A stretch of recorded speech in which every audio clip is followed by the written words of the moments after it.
The Sun is getting ready to flip as its magnetic poles are reversing. Similar to Earth, the Sun has a magnetic north and a magnetic south.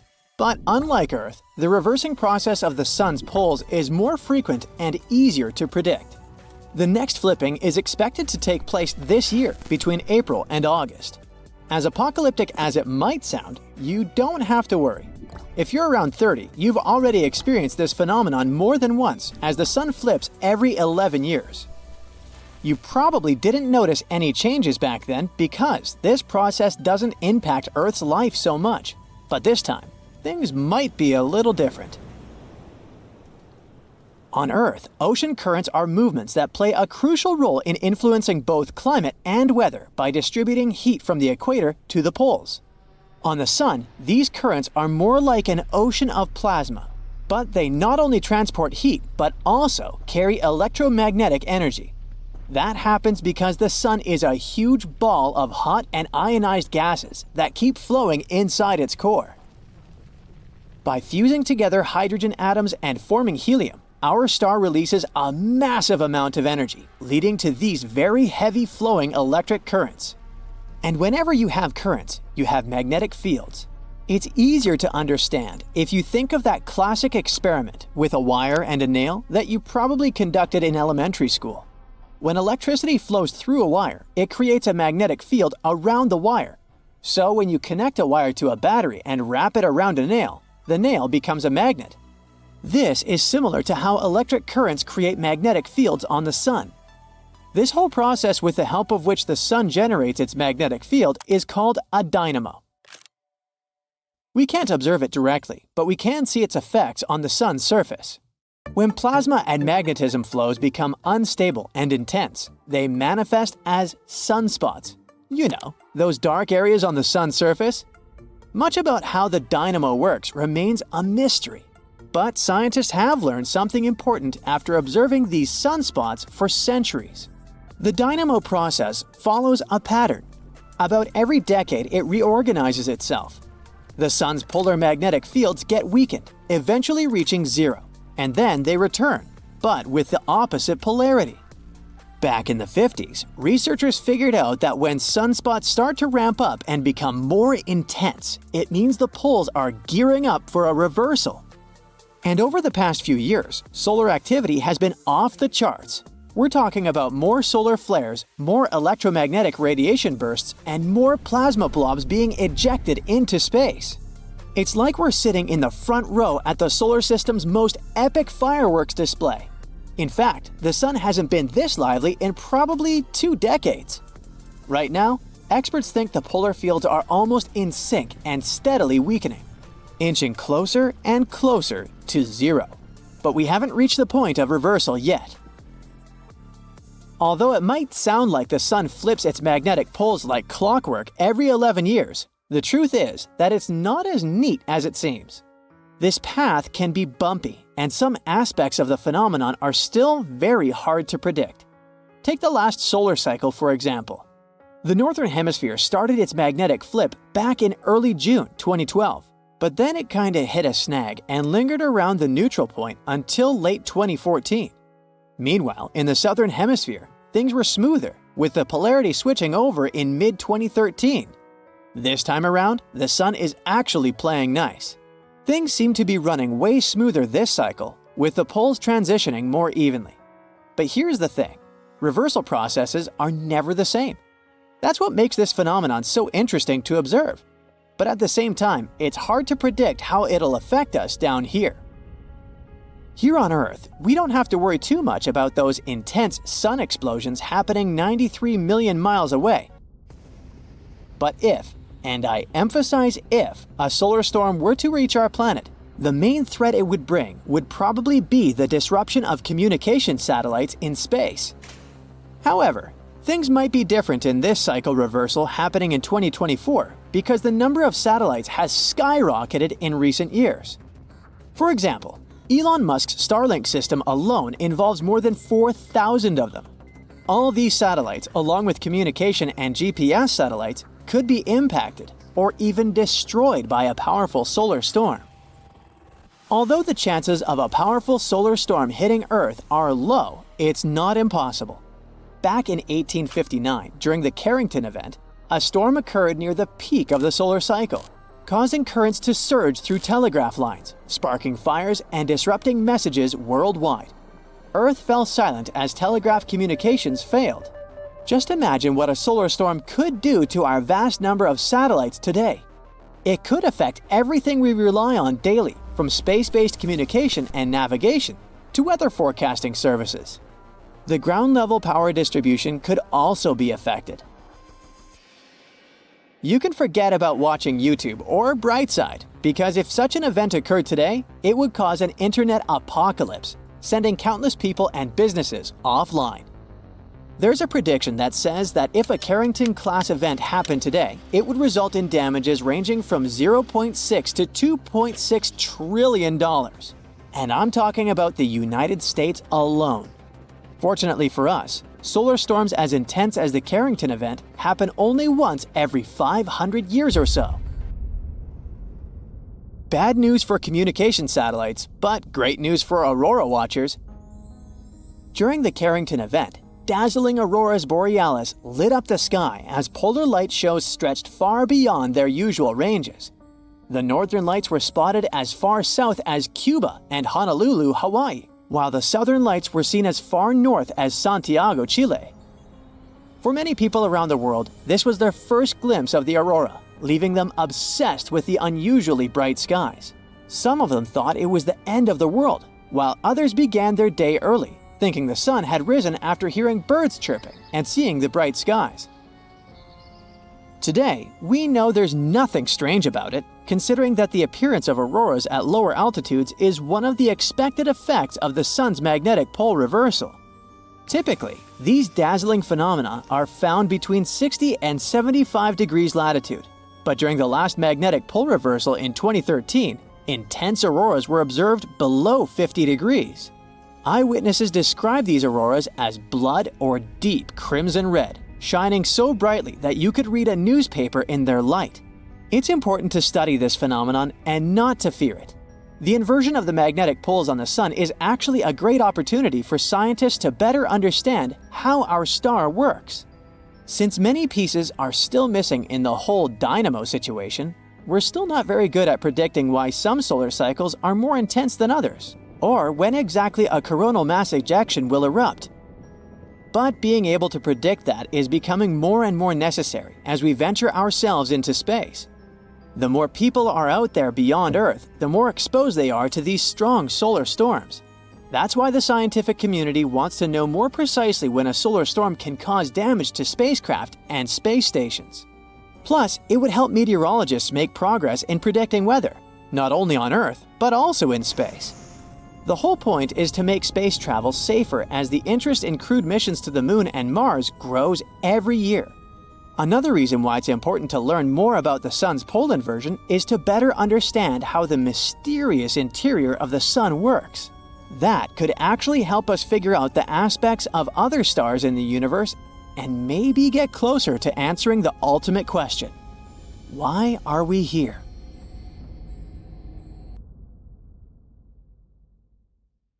Of fire and smoke fly upward, and the rocket launches. The Delta IV Heavy is one of the most powerful rockets people have ever made. 3 massive engines burn tons of fuel, helping the spacecraft gain altitude.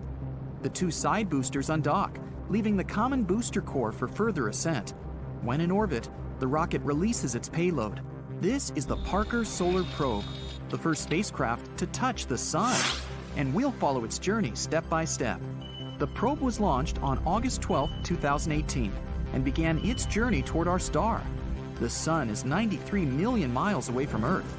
That's 390 times the Earth-Moon distance and 36,000 times the width of the United States from coast to coast. The particles of light that the Sun emits need 8 minutes to travel this distance. For our conventional rockets, that journey would take more than 200 days. But the Parker Solar Probe covered it faster, using gravitational maneuvers. On its way from the Earth to the Sun, the probe circled around our neighbor, Venus. All it had to do was enter the planet's gravitational field and let it attract itself. At this point, our space probe got an extra boost, and it didn't need to waste any fuel. After making one orbit, the space probe's engines changed the trajectory, and the probe left the orbit of Venus. It got enough acceleration to travel to the Sun. And on November 5, 2018, the Parker Solar Probe made its first approach to the Sun. Before touching its surface, the spacecraft had to enter the star's orbit first. To achieve this, it did even more gravitational maneuvers. Only after that did it start circling the Sun, the heaviest object in the solar system with the most powerful gravity.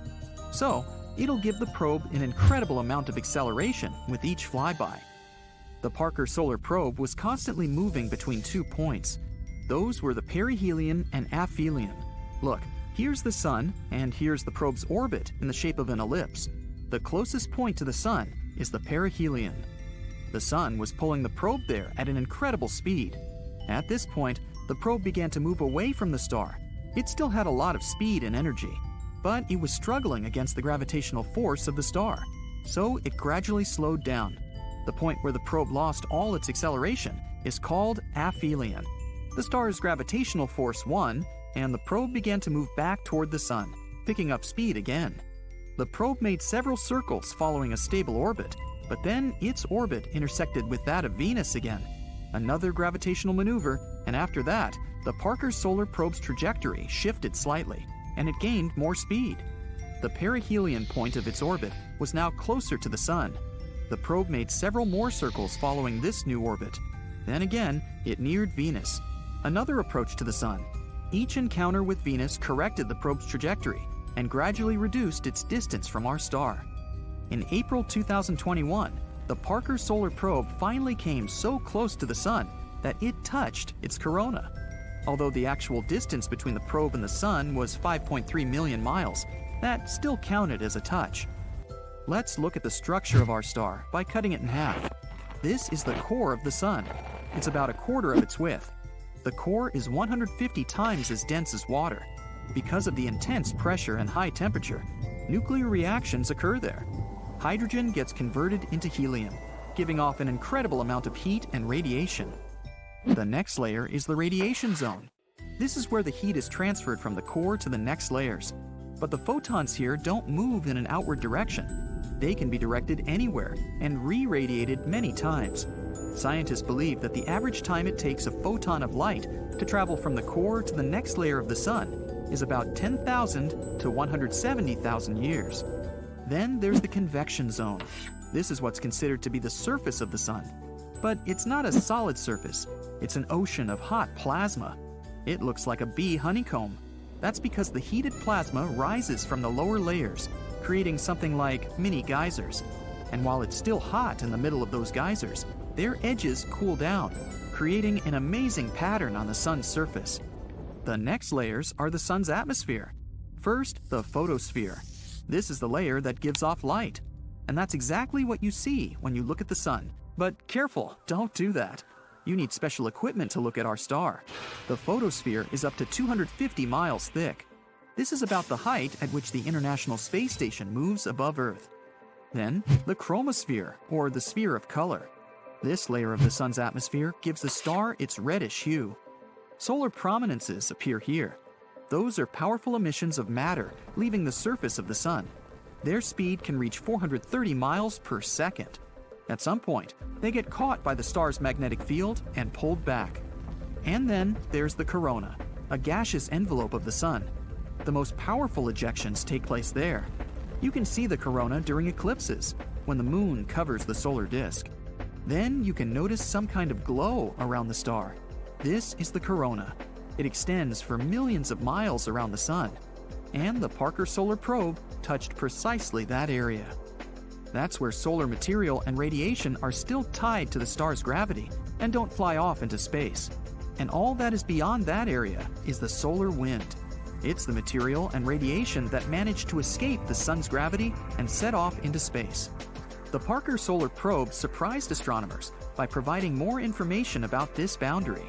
It turns out it's not a perfect circular wall like we used to think. The boundary is broken and uneven. It looks more like a mountain range. These bumpy regions have such a shape because of the uneven flow of plasma from the surface of the Sun. The larger and more powerful the flow, the farther the boundary is from the star's surface. But scientists don't know yet what exactly causes this difference. After making the flyby around the Sun, the Parker Solar Probe continued its journey and started to move away from the star again. Researchers are expecting another 4 approaches in 2022. In August 2023, the probe will make a flyby around Venus. It'll gain more speed and approach the Sun at a record close distance. The next Venus flyby will happen in 2024, and hopefully, the Parker Solar Probe will be able to withstand the high temperatures and radiation so close to the Sun. Luckily, scientists have taken care of that. The probe has a solar shield. It's attached to the side of the probe that will face the star. It's about the size of a house window and about 4.5 inches thick. It's made of a special material that can withstand a temperature of about 2,500 degrees Fahrenheit. That's almost 6 times higher than the temperature of a regular kitchen oven. The body of the probe is made of a white material that reflects sunlight. All the scientific equipment is placed right in the center of the shadow of this shield. If the sun's rays hit the unprotected body of the probe at close range, all the equipment will be out of action in just a few tenths of a second. The Parker Solar Probe is equipped with the Electromagnetic Fields Investigation Instrument. This is a system for measuring electric and magnetic fields, radio waves, temperature, and plasma density. The Wide Field Imager for the Parker Solar Probe, or WISPER, is an optical telescope, the one that took those stunning images of the moving plasma in the Sun's corona. These streamers are what you see during solar eclipses. The Solar Wind Electrons, Alphas, and Protons investigation measures protons, electrons, and helium ions. It helps scientists study solar winds. It often harms our technology. Unexpected flares on the surface of the Sun can cause severe solar winds. They can burn chips and satellites orbiting Earth. Given that we have the ISS, where people work all the time, we need to know more about solar winds and how to protect ourselves from them. While the Parker Solar Probe continues its research, it's already set several world records. It's the closest to the Sun human-made object. It's also the speed record holder. During its final approach to the Sun, the probe reached a speed of 101 miles per second. That means it could cover the distance from New York to Los Angeles in just 24 seconds. And a trip around Earth would take about 4 minutes. A journey to the Moon in such a spacecraft would only take 40 minutes. In 2025, the Parker Solar Probe will make its closest approach to the Sun, reaching a speed of about 430,000 miles per hour. But even this speed is only 0.064% of the speed of light. NASA sent a spacecraft right into the Sun. It's the fastest human-made object ever, and could cover the distance from Philadelphia to Washington, D.C. in just 1 second. The Parker Solar Probe's mission is to study our star's dangerous behavior. Scientists warn that massive solar storms are inevitable, and the consequences could be catastrophic for our planet. The spacecraft got 7 times closer to the Sun than any other probe ever did. It managed to do so during its 20-second flyby to the star since its launch in 2018. Because our star is so massive, its gravity is really strong, like a giant magnet. As the probe flies around the Sun, it uses gravity to go faster and faster and eventually picks up that crazy speed. As it got closer and closer to the Sun's corona, which is its outer atmosphere, the probe had to survive temperatures of 2,552 degrees Fahrenheit. That's hot enough to melt many metals. It was protected from that heat and radiation by a 4.5-inch thick carbon shield. It kept the tools inside the probe safe and running at around room temperature. The scientists went to all this effort because they're hoping to solve a big mystery about the Sun that's been puzzling them for ages. The surface of our main star is already super hot, but as you move closer out to the corona, the temperature shoots up to millions of degrees. And it doesn't make any sense because it's farther away from the Sun. So maybe we could finally get some answers about this heat phenomenon. The mission is also going to help us understand something called solar wind. The Sun is constantly shooting out tiny bits of energy and charged particles into space, like a never-ending breeze of electricity. When this solar wind hits Earth, it can create amazing light shows in the sky called auroras. The more active the sun is, the farther south you can see auroras. Our star follows natural cycles that last about 11 years. The activity goes from low to high and back down to low. Right now, we're in the solar maximum, the peak of the activity cycle. That's why we've spotted beautiful auroras in the most unexpected places in 2024. The downside to it is that the sun's activity can send out bursts of energy and charged particles that can mess up things like radios, satellites, and even GPS. It can be dangerous, especially for astronauts out in space who aren't as protected as we are here on Earth. Humans wouldn't feel the compression of the planet's electromagnetic field because of all the extra radiation, but power grids are really sensitive to it. If we don't act fast, when it happens, the influx of energy will go into power transformers all over the world, disrupt them, and leave big areas without electricity. If this happens during a hurricane or a tornado, when communication is already super important, it could make it much harder for emergency services to communicate and save lives. That's why it's so important to learn to predict this space weather. It's tricky because, unlike most disasters, like earthquakes, floods, and volcanoes, it doesn't leave behind any kind of physical evidence. The only big solar storms we really know about happened in 1859 and 1921. The first one, called the Carrington event, was so wild that it made sparks fly from telegraph wires. The auroras were seen all the way near the equator. Scientists back then were using a special kind of paper that reacted to light to record solar activity. During the Carrington event, the reading from the sun went off the page, literally. Whatever was happening, it was so extreme that we still don't fully understand it. Then, there was the New York Railroad Storm of 1921. It was powerful enough to knock out telegraph systems across the US, Europe, and the Southern Hemisphere. The storm boosted radio transmissions for a bit, making them travel farther than usual. But back then, there weren't nearly as many radios, so it wasn't super helpful. The bigger problem was the electrical grid in the US, which was heavily damaged. Back in 1859 and 1921, people weren't as dependent on tech as we are now. If a storm like that hits today, the consequences could be way more catastrophic. Scientists from New Zealand who study space weather are working on simulations trying to prevent disasters from happening. They say one of the possible options to do it is to study other suns like ours elsewhere in space. If we get data from thousands of stars, not just one, the picture for analysis would be more complete. So far, scientists have launched or plan to launch several other missions in addition to the Parker Solar Probe. Meanwhile, NASA is working on another mission, launching Endurance, robotic moon machinery on steroids. Its main mission will be to collect samples from key lunar locations that will later be retrieved by astronauts from the Artemis program.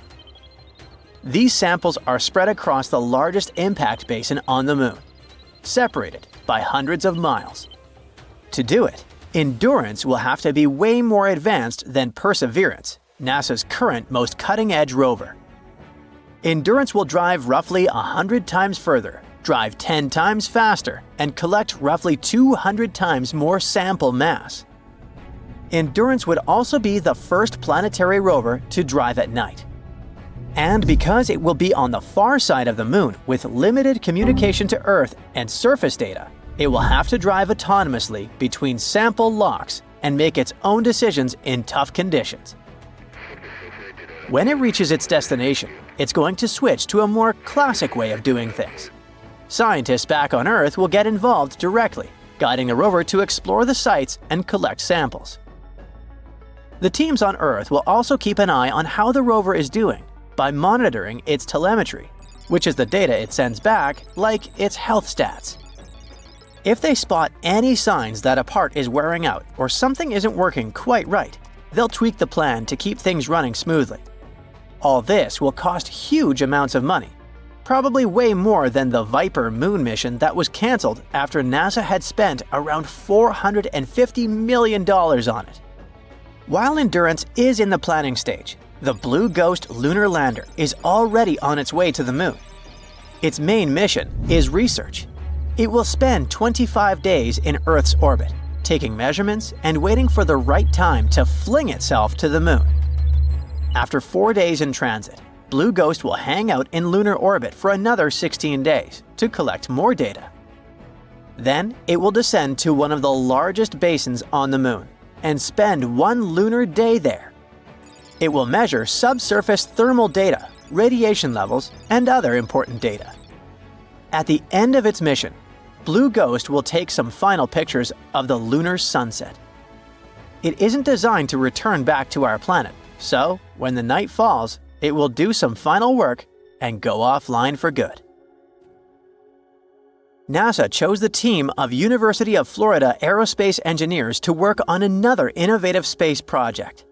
It will cost $12 million, and its goal will be to improve the way we track changes in tectonic plates and oceans on Earth from space. It will use state-of-the-art sensors that will measure even the tiniest gravitational changes. The data it gets will help scientists monitor droughts, assess groundwater reserves, and better understand changes in sea levels. They expect to launch it around 2027 aboard a SpaceX Falcon 9 rocket. What if the sun went boom? Well, you can guess it would be super bad news for us. This was sure a short video, huh? Nah, wait, I have more. If the sun blew up, chaos would ensue in our solar system. But scientists tell us that it will certainly happen one day. But why? How exactly would events unfold? And is it possible for us to somehow survive this event? Hey, let's delve into it. First of all, get ready for a journey to the sun's core. The sun's heart is packed with hydrogen atoms, having an out-of-this-world dance party. These atoms are so excited that they smash into each other with all their might. And when they collide, something magical happens. It's called nuclear fusion. And in this fusion fiesta, the hydrogen atoms combine to form helium atoms, a chemistry experiment on a grand scale. During this nuclear fusion, a teeny bit of mass from the hydrogen atoms is transformed into a massive amount of energy. It's Einstein's famous equation E equals mc squared coming into play. Energy is unleashed in the form of light and heat, radiating outwards to brighten up the entire solar system. And once all these processes get going, a bunch of energized particles called photons join the fun. These photons are like tiny packets of light, bouncing and zipping around in all directions. They play a crucial role in carrying the sun's energy through space, illuminating our world and warming our cozy planet. But to keep all this going, so that atoms don't escape and create complete chaos, the sun's core needs to be under tremendous pressure. This pressure comes from the immense weight of the sun's outer layers pressing down on the core. The outer layers are squeezing the inner core. But the inner layers don't give up. The energy created from fusion and the bustling photon party tries really hard to escape the sun's core.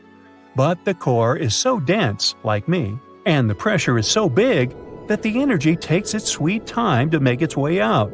It bounces around, gets absorbed, and re-emitted by other particles.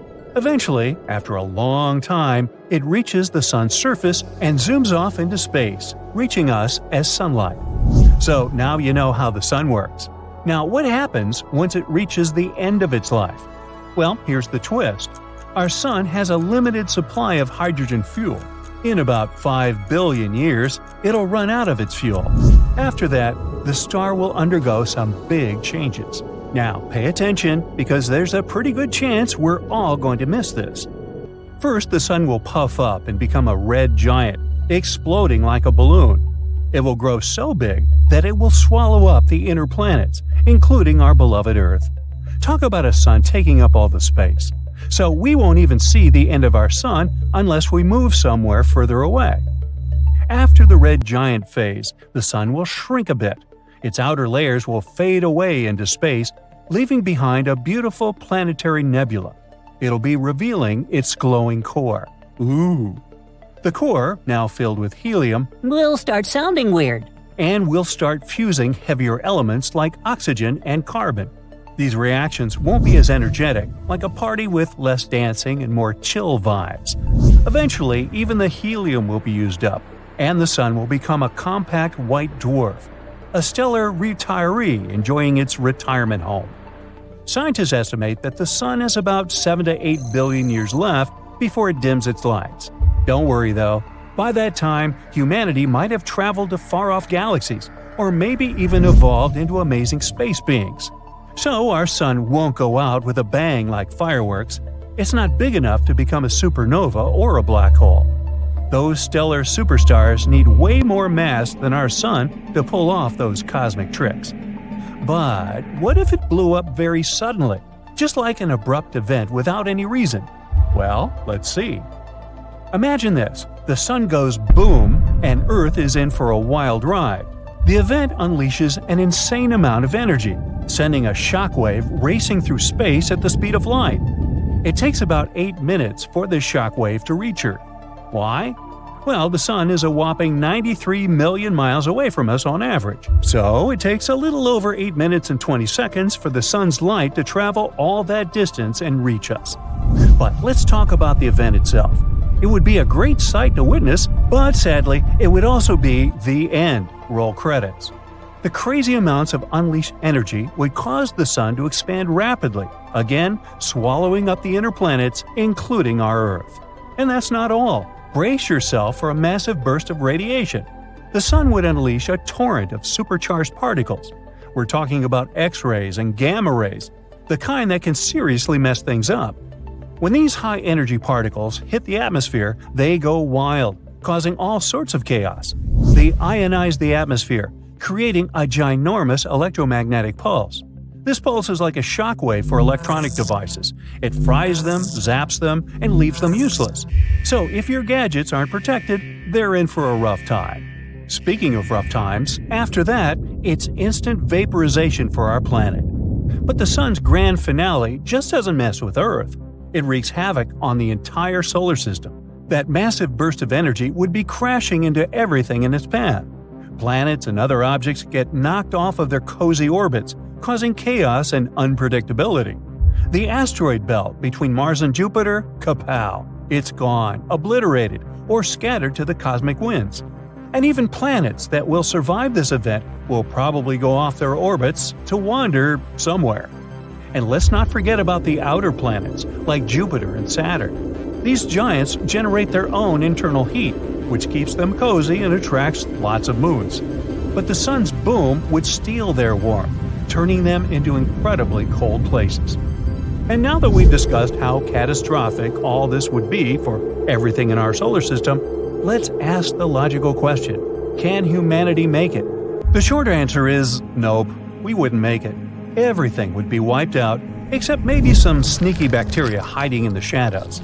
But in a crazy scenario where the Sun gave us a heads up about its plans, we might have a fighting chance. If we knew in advance and had time to prepare, we could get our survival gears turning. So what could we do? Since Earth itself won't survive the Sun's tantrum, we'd have to move somewhere.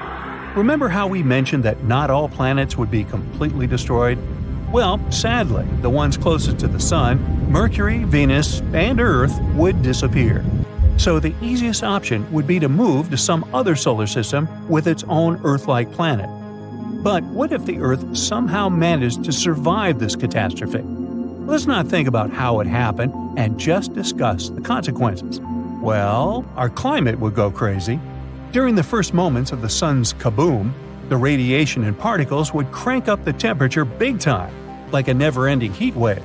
We're talking major greenhouse effect. The oceans would evaporate, creating thick, fluffy clouds that trap heat and refuse to let it escape into space. And after that, without the Sun's warm embrace, the Earth would quickly become an icy freezer. So we'd have to think outside the box. One idea would be to take shelter deep underground, where we won't be that much affected by radiation and sudden temperature changes. As you dig deeper, the temperature rises. So, with the right tools and resources, humanity could hunker down in fortified bunkers, surviving for a couple of years without the Sun's rays. Why just a couple of years? Well, remember how we said the Sun is a gravity center of our solar system? Without it, Earth would be adrift in search of a new center of gravity. Imagine our planet, our trusty satellite, the Moon, and all the other planets slowly floating away into space. Luckily, our trusty sun is hanging in there, keeping us warm and shining for many more cosmic adventures to come. So, we're safe for a few billion years. But it's always fun to imagine impossible scenarios. So stay tuned for more what-ifs. Now, Mercury is the planet that's usually closest to Earth. Does that surprise you? Did me. Venus certainly gets closer to us than Mercury. It can be as close as 25 million miles. After all, Venus is the second planet from the Sun, and Earth is the third. Even Mars gets closer to Earth than Mercury. The red planet can come as close to our home as 35 million miles, as it will in the year 2287. I won't be around for that. The average distance from Earth to Mercury is 48 million miles, but Mercury is still usually the closest planet to Earth. That's because Venus is usually somewhere on the other side of the Sun for 112 days, and Mars is usually far away in its highly elliptical, almost 2-year-long orbit. That leaves Mercury zipping between the Earth and the Sun every 44 days, and thus usually closer to Earth than either Venus or Mars. Hey, good trivia question to pull on your friends, isn't it? 22 spacecraft have successfully flown to Venus, and over 30 spacecraft have flown to Mars, but only 2 have ever gone to Mercury. So, what's so hard about going there? Well, it has to do with the Sun. Mercury is not only the planet that is usually closest to Earth, it is also the planet that is always closest to the Sun, 28.6 million miles close, to be precise. Being that close to the Sun creates navigational challenges, to put it mildly. Any spacecraft going to Mercury gets accelerated by the tremendous gravitational pull of the Sun. The spacecraft will be moving too fast to go into orbit around Mercury. That's why the first spacecraft that went to Mercury, the USA's Mariner 10, merely flew by Mercury 3 times, but made no attempt to achieve orbit around Mercury. The only other ship to go to Mercury, the USA's Messenger spacecraft, took 6.5 years to get there. Now that's a trip. Messenger did achieve orbit for a period of 4 years before finally running out of fuel and crashing onto the surface of Mercury on April 20, 2015.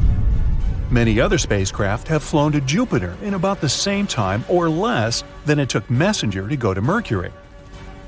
The hang-up is the deceleration of the spacecraft. Quite simply, it takes too much onboard fuel supply to fire the engines in the reverse direction and brake the speed of the ship against the Sun's great gravity. Slowing down sufficiently to get into orbit around Mercury is a no-go using rocket power. Some other way had to be found to slow Messenger down, a way that didn't use much or any fuel. Messenger was a hefty 2,400 pounds or so, loaded with 9 pieces of state-of-the-art scientific equipment. Now, 55% of the total weight, or about 1,300 pounds, was fuel. But this fuel would not be used to slow the spacecraft down. The fuel would be used for 5 engine burns associated with gravity assists and also for orbital adjustments once Messenger got to Mercury. Now, gravity assists uses the gravity of a planet and the planet's orbital velocity to either speed up or slow down a spacecraft. If the ship approaches a planet at a forward-moving angle, that is, an angle in the direction the planet is revolving around the Sun, then both the planet's gravity and the orbital velocity of the planet give the spacecraft a slingshot boost, greatly increasing the speed of the craft and sending it off in a different direction. This boost in speed can be added to by the spacecraft firing its rocket engines at just the right time. Both of America's Voyager probes use Jupiter's massive gravity to slingshot them to the outer gas giant planets and eventually out of the solar system. Gravity assist can also be used to slow down a spacecraft, as in the case of Messenger. By entering a planet's orbital path ahead of the planet's gravity pulls back on the spacecraft and slows it down. An engine burn is necessary at this time to escape the orbital path of the planet. Messenger performed 1 gravity assist flyby of Earth, 2 gravity assist flybys of Venus, and 3 gravity flybys of Mercury. Only then had Messenger been slowed enough to enter into orbit around Mercury. The probe traveled an astounding 5 billion miles to get to Mercury from Earth. That's farther than Pluto is away from Earth at its most distant. The name Messenger is an acronym, almost as clever as its intricate flight path to Mercury. Because Mercury is the fastest-moving planet, the ancient Greeks appointed Mercury as the messenger of Olympus. News traveled fast even back then. Messenger really stands for Mercury Surface, Space Environment, Geochemistry, and Ranging. What do you think? Did they have a contest to come up with that? Now, the good news is, there's another mission to Mercury underway right now. It is a combined ESA-JAXA space mission that is bringing 2 orbiting satellites to Mercury. The mission doesn't use an acronym for its spacecraft, it has a real name, Bepi Colombo. No, it's not a cartoon character. Dr. Giuseppe Colombo, after whom the spacecraft is named, was an Italian mathematician and professor of applied mechanics. He worked with NASA on the Mariner 10 mission to Mercury. Bepi is Giuseppe's childhood nickname, which everyone knew and loved him by. NASA had been content with one flyby of Mercury, the first ever, but Professor Bepi calculated that with a slight adjustment of the flight path to enable a gravity assist at Venus, Mariner 10 could fly by Mercury again and again on different orbits around the Sun. Thanks to Bepi, NASA got 3 flybys of Mercury for the price of 1. Bepi Colombo, the spacecraft, is scheduled to perform 9 gravity assist flybys, 1 at Earth, 2 at Venus, and 6 at Mercury itself. Each planetary deceleration slows Bepi Colombo relative to the speed Mercury is moving around the Sun. This will allow for orbital insertion. Otherwise, Bepi Colombo would head off into the Sun. Now, once in orbit around Mercury, Bepi Colombo's Mercury Transfer Module, or MTM for short, will release 2 satellites, one European, the MPO, Mercury Planetary Orbiter, and one Japanese, the MEO, Mercury Magnetospheric Orbiter. Both are expected to orbit Mercury for 1 year. Altogether, the MCS, Mercury Composite Spacecraft, consists of the MPO, the MEO, the MTM, and MOSIF, which protects the spacecraft from the Sun and houses the electronics for MEO. This alphabet soup of mission components highlights the other reason it is difficult to get to Mercury. After 6 gravity assist slowdowns, 6 engine burns, 18 orbits around the Sun, 6.5 years of travel time, and 9 billion miles of distance, you have to bring a tailored complex of equipment. It's like that mountain picnic you'd like to go on. You can't just drive there. You have to hike a long way up a tricky mountain trail and bring along insect repellent, sunscreen, and your hat. Oh, and lunch and beverages. It's not easy. Bepi Colombo has packed it all, including lunch. Nah, not really. The design is incredibly complex. Nothing can face the Sun, not even the solar panels. The solar panels must be kept turned almost to a right angle to the Sun, or the heat and particle flux will corrode the solar cells, and without electricity, you have nothing. Therefore, at right angles to the Sun, the solar panels must be extra long, as if there were only a little bit of sunshine. Bepi's solar panels are 50 feet long.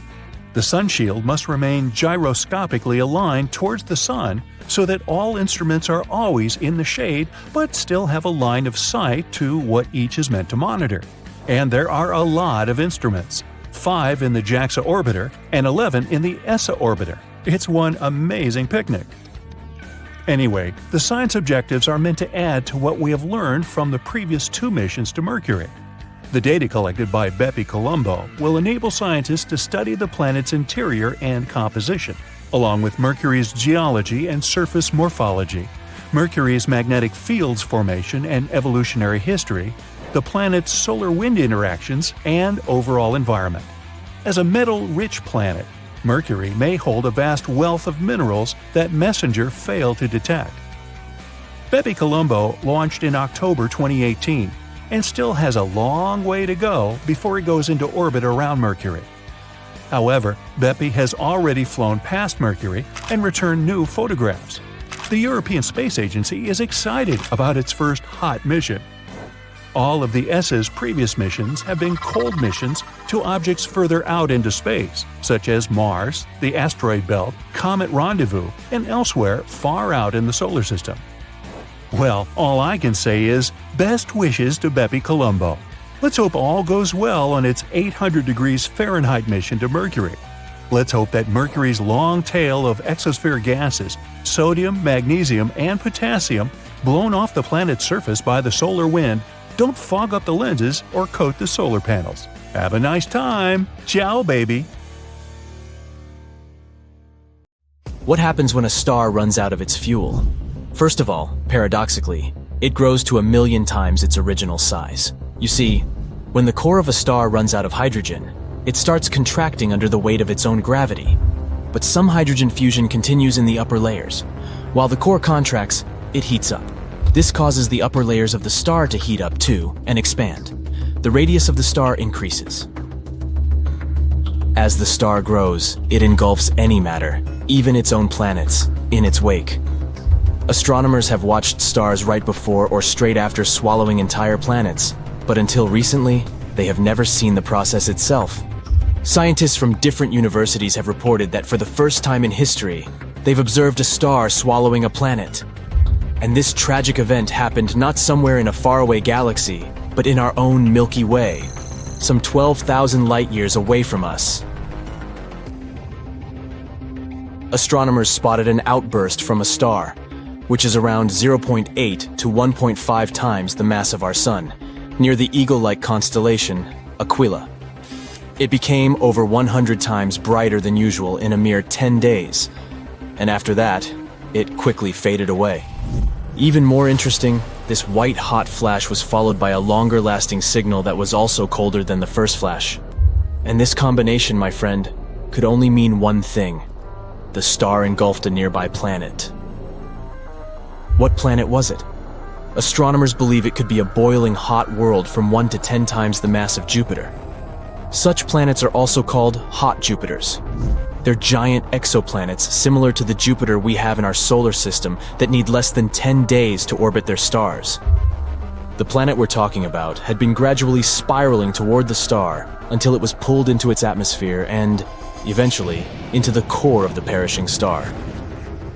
This galactic feast happened between 10,000 and 15,000 years ago when the star was about 10 billion years old. And given its respectable age, the swallow itself happened lightning fast, in one fell swoop. This is very different from other hot Jupiters, which were quite delicately nibbled by their stars. Astronomers aren't sure if there are any other planets orbiting this star, perhaps at a safer distance, but even if there are, thousands of years will probably pass before they become the star's main course or dessert. In any case, now that astronomers know what they should search for, they're going to be on the lookout for more cosmic gulps. Because one day, our planet, as well as part of our solar system, will suffer the same fate. Everything around us will be gone in a flash. But you may relax and breathe out. It won't happen for another 5 billion years. That's when the sun is supposed to burn out and expand so much that it will swallow the inner planets of the solar system, Mercury, Venus, Earth, and Mars. If people manage to colonize some other world by that time, which should be at least 10,000 light years away from Earth, they would be able to observe this catastrophe. The sun would suddenly become much, much brighter, and it would eject some material into space. It would swallow several planets, including Earth, before nonchalantly setting back to what it was. But stars are not the only things in the universe that swallow other space objects. There's another kind of cosmic monsters that munch on everything, even light. Have you guessed? Right. I'm talking about ruthless black holes. But what is more interesting, they not only devour stuff but also seem to spit it out. Not so long ago, scientists found out that the supermassive black hole at the center of our home Milky Way galaxy seems to be leaking. Why is it a game changer? Because it might mean that this black hole, called Sagittarius A*, whose mass is 4.1 million times the mass of our Sun, isn't a sleeping giant as previously thought. It might still be active, and this leakage may be the whole hiccuping while swallowing clouds of gas. During the research, the team of astronomers used the Hubble Space Telescope. It helped them spot a jet that looked like a blowtorch. It was pushing into clouds of hydrogen at the center of our galaxy. The jet seemed to spew gas like a hose directed into a pile of sand. This often happens around active black holes, surrounded by the material, pulled toward them by their immense gravitational pull. Some of this material gets into the black hole, but a small part of it gets swept outward by powerful magnetic fields. The research suggests that when a giant gas cloud gets too close to our supermassive black hole, it gets swallowed, and then the hole belches mini jets of matter. Fermi bubbles might be the result of the belches that happened around 2 to 4 million years ago. But recently, scientists have discovered another giant glowing bubble of hot gas. It aligned with the jet stretching for 35 light-years or more from the supermassive black hole. Astronomers suspect that the jet could have plowed into this bubble of gas and inflated it. Now I'll tell you something even creepier. There seem to be black holes that might be eating each other. Well, kind of. They're actually trying to share their meal at the moment, but who knows what will happen in the near future. But let me go into detail. Astronomers have spotted 2 supermassive black holes, feasting on the cosmic material of 2 merging galaxies in distant space. These giants have been located with the help of the Atacama Large Millimeter Submillimeter Array of Telescopes, also known as ALMA. These telescopes are in northern Chile's Atacama Desert. Scientists originally used them to watch 2 merging galaxies located about 500 million light-years away from Earth. Astronomers have also noticed that 2 gigantic black holes were growing alongside each other not far from the center of the coalescing galaxy, UGC 4211. Apparently, these black holes came across each other when their host galaxies collided. One of the black holes is around 200 million times the mass of our Sun, and the other is a bit smaller, about 125 million times the mass of our star. Even though they aren't visible directly, the black holes are surrounded by bright clusters of warm, glowing gas and stars. All of this has been tugged close by the black hole's gravitational pull. Times will pass, and these black holes will start circling each other. And eventually they will collide, creating one, probably even bigger black hole. Scientists have been observing these black holes across multiple wavelengths of light, and have come to the conclusion that they are kinda unique. They're located the closest to each other astronomers have ever seen. The distance between them is a mere 750 light-years, which astronomically speaking, is just next door. Even more exciting, this distance is close to the limit of what modern technologies can detect. Interestingly, such ginormous merges are more typical for distant galaxies. This makes it harder for Earth-based telescopes to see them. But the sensitivity of ALMA helped astronomers observe those bright and compact regions where matter swirls around black holes. Imagine how surprised astronomers were when instead of one black hole, they saw 2 of them, munching on the dust and gas stirred up by the massive space merger.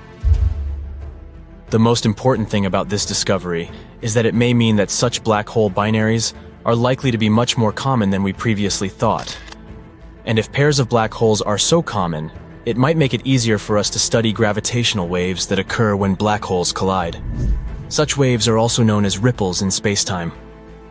If we talk about the recently discovered pair of black holes, it might still take them several hundred million years to crash into each other. But by observing their behavior, scientists can figure out how many binary black holes that are about to collide exist in the universe. So, what's going on with all the news about the Sun? Some say that the Sun is getting angry. Well, what does that mean exactly, and should we be concerned? Frankly, yes, we should be concerned. It's generally not a good thing to get too much sunshine. The ultraviolet component of sunlight is harmful to the skin. That's why humans have adapted a spectrum of skin pigmentation.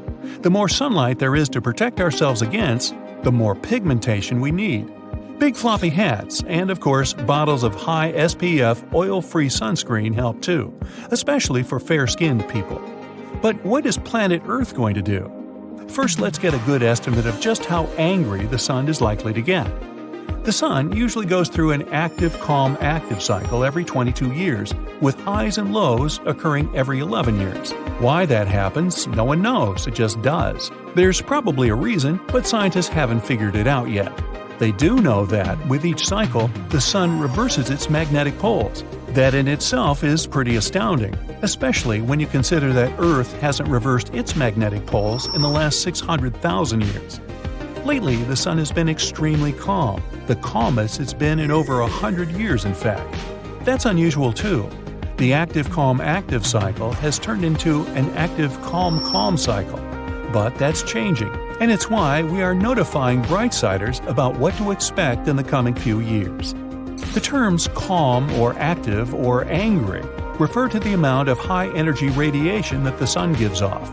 Thankfully, the amount of visible light the sun gives off doesn't change very much. That would be a serious problem. If the sun were to get just 6% dimmer or brighter, the Earth would either freeze or fry. Observing sunspots is the easiest way to measure how active the sun is. The more sunspots that are visible, the more active the sun is.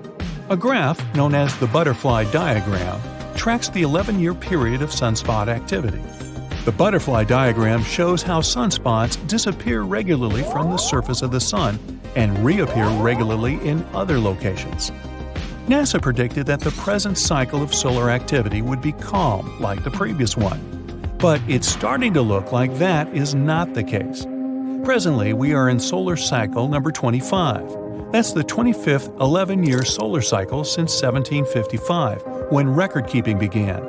This cycle of solar activity is expected to peak in 2025. The sun has already exceeded the number of sunspots NASA had predicted. So, it doesn't look like this solar cycle is going to be a calm one. It looks like we are going to have some very active sun-blasting radiation on Earth for the next several years. In early February 2022, 40 out of 49 SpaceX communication satellites in orbit above the atmosphere were destroyed by an explosion on the sun. High-speed electromagnetic plasma gas from the sun, known as solar wind, caused the Earth's atmosphere to compress, and Elon Musk's satellites lost their orbital integrity and crashed back into Earth. Sunspots look like dark spots on the sun, but they aren't dark. They're just not as bright as the surface of the sun. To get a better idea, take a lit 25-watt light bulb and hold it in front of a lit 100-watt light bulb. The 25-watt light bulb will appear dark. That's the same way it is with sunspots. Sunspots on the surface of the sun almost always come in pairs. This is because sunspots are magnetic storms in the plasma gas of the sun. One sunspot will be magnetic positive, and the other sunspot will be magnetic negative. Between the two sunspots, which can be many times bigger than the Earth itself, there flows an electric current that carries a fiery arc of ionized gas with it. Solar flares are something else we should be concerned about. They are powerful electromagnetic explosions on the sun associated with sunspots. As the superhot plasma gas on the sun churns and twists, it also twists the magnetic field lines in the sunspots. When these lines snap, a powerful explosion releases X-ray and gamma radiation at the speed of light. Visible gases are also released. Solar flares have a classification system according to how powerful they are. X-class solar flares are the most dangerous.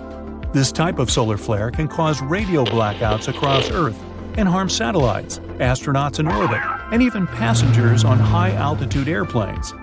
M-class solar flares cause spectacular aurora at the North and South Pole areas on Earth, while C-class solar flares have almost no effect on Earth. But solar flares are not the biggest explosions on the sun. CME stands for coronal mass ejection, and these are much more massive than solar flares and more dangerous when they're headed our way. As the name indicates, coronal mass ejections are explosions that originate on the sun's corona. They hurl millions of tons of hot ionized gases outward from the corona. The word corona is derived from the Latin word for crown, and it's the layer of thin bright gas around the sun's surface. The corona of the sun is much hotter than the surface of the sun. The surface itself is about 10,000 degrees Fahrenheit, but the corona is somewhere between 1 to 2 million degrees. The why and how the corona is so much hotter than the surface of the sun is another major mystery that scientists have yet to completely work out. A recent theory claims the corona is heated by sound waves and the sun's nuclear reactions make a lot of noise. Project GONG, which stands for Global Oscillation Networking Group, was set up on Earth to monitor the sound waves on the sun. Cool, huh? Turns out the sun is ringing or oscillating like a bell. and we have 5 observation sites across the globe. One in India, Australia, one in the Canary Islands, one in Chile, and one in California, that keep a constant watch over the 10 million sound waves moving on and around the Sun. Now that the Sun is entering an active phase, we can expect to see more powerful CMEs heading our way. The gases expelled by the Sun are ionized and stripped of electrons by the intense heat. This causes them to form a proton storm that can travel through space at speeds of around 500 miles per second. These positively charged atomic nuclei will mostly be blocked or deflected by the magnetic field that extends around Earth. Our atmosphere is no help against a proton storm, although the last mile of air above the surface of the Earth stops the harmful X-rays from solar flares. The particle wind from the Sun can only be stopped by Earth's magnetosphere. We can look forward to some spectacular aurora around Earth's magnetic poles, and it's very possible that these aurora will extend down to the mid-latitudes when the Earth is moving through a coronal mass ejection. Currently, the United States has a space probe headed for the solar corona. Because the corona of the Sun extends outward for many millions of miles, the Parker Solar Probe, as it's called, is cruising 3.8 million miles from the surface of our star, or about 1/10 the distance to Mercury. The probe is experiencing temperatures of 2,400 degrees Fahrenheit, but it is also kept at perfect room temperature. A 4.5-inch thick carbon composite heat shield protects the telescopes and magnetometers in the probe that measure the intensity of the solar wind. The 5 antennae that protrude into the coronal gases are made of a niobium alloy, which can withstand the extreme temperatures of the corona. The recent double calm cycle of the Sun is a bit concerning when trying to predict how active the Sun will get this cycle. The sunspots completely disappeared for a long time from the entire surface of the Sun. It is as if the magnetic distortions we usually see on the photosphere of the Sun had collapsed into its interior. Intense magnetism is coming to the surface now and breaking through into the corona. The National Center for Atmospheric Research in Boulder, Colorado, is predicting that this solar cycle, cycle number 25, will be one of the strongest ever. The last solar cycle was very calm, with a sunspot count of only 116. The average is 170. But the prediction for this cycle is between 210 and 260 sunspots, which would be one of the strongest cycles ever. We stand to lose more satellites to a stronger solar wind. We can also expect electric grid overloads as the proton storm peaks in 2025.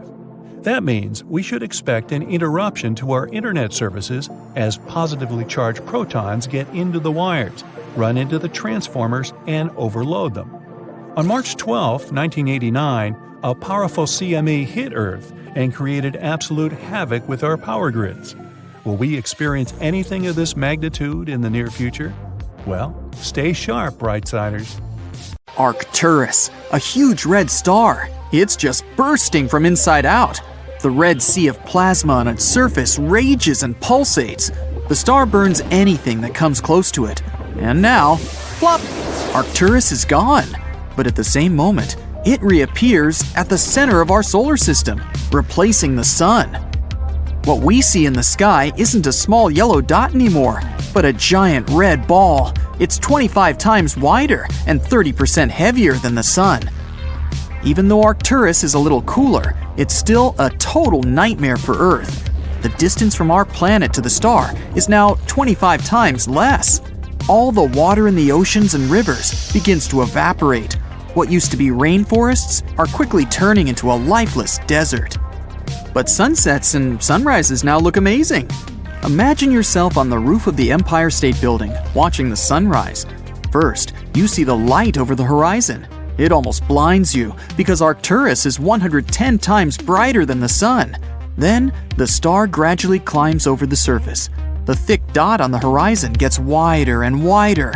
It continues to grow until the red star is everything you can see.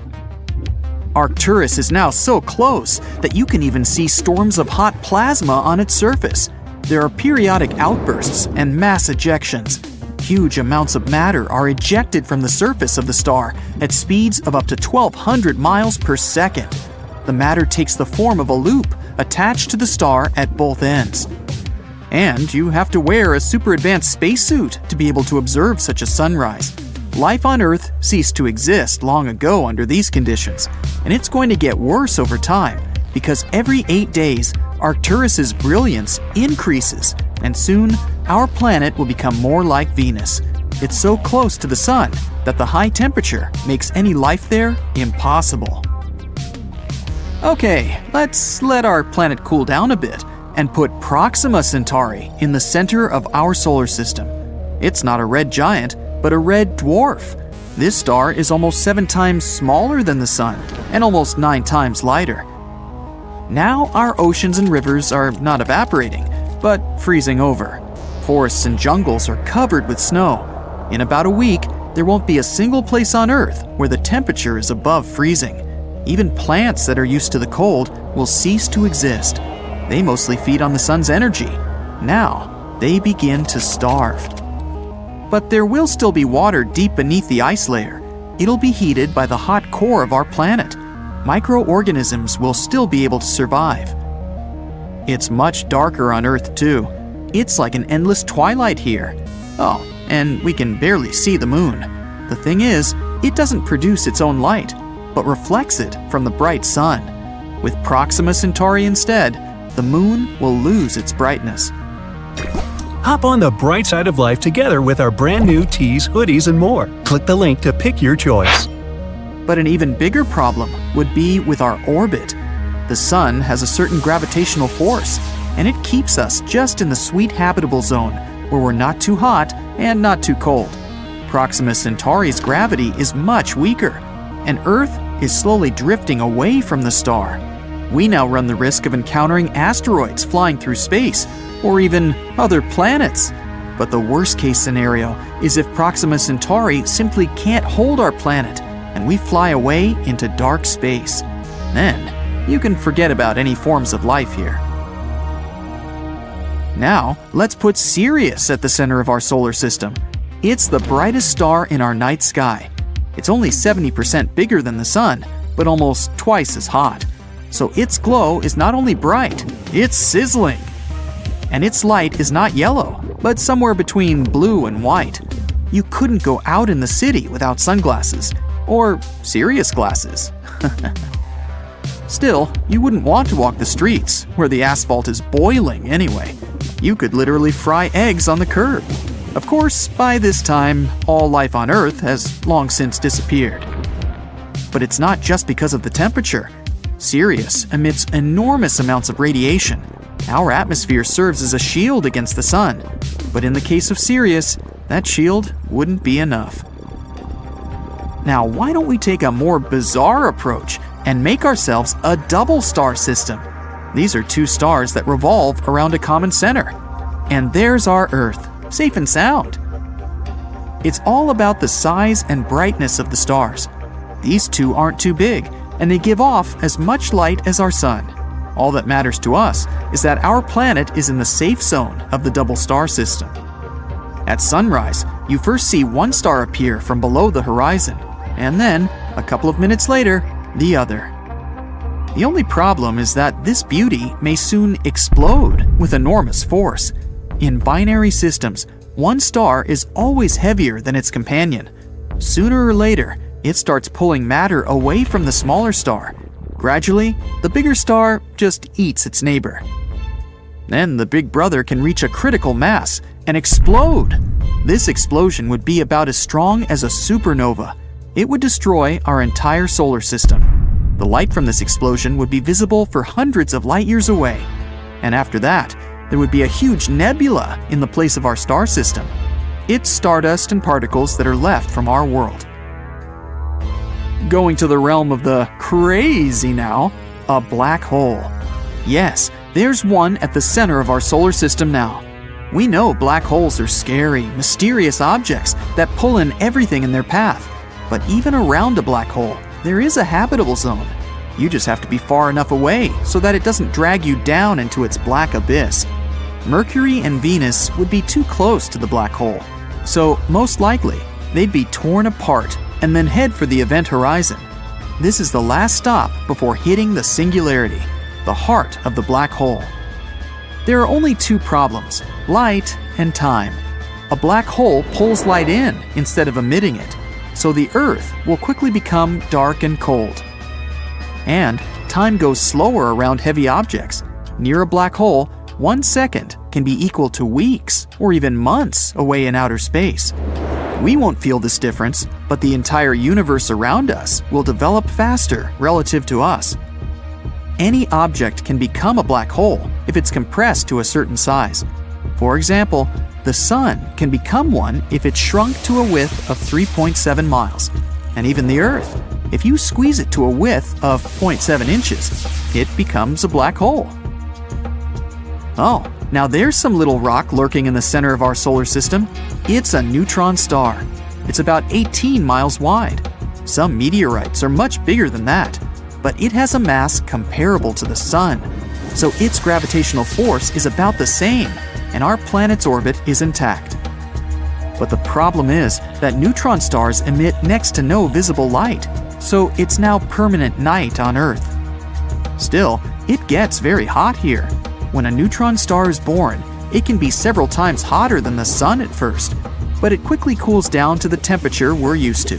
So there's a chance that all life on Earth hasn't yet been scorched. Another problem is that these little guys are rapidly spinning and can become pulsars. It's kind of like a powerful spotlight on two sides of a spinning star.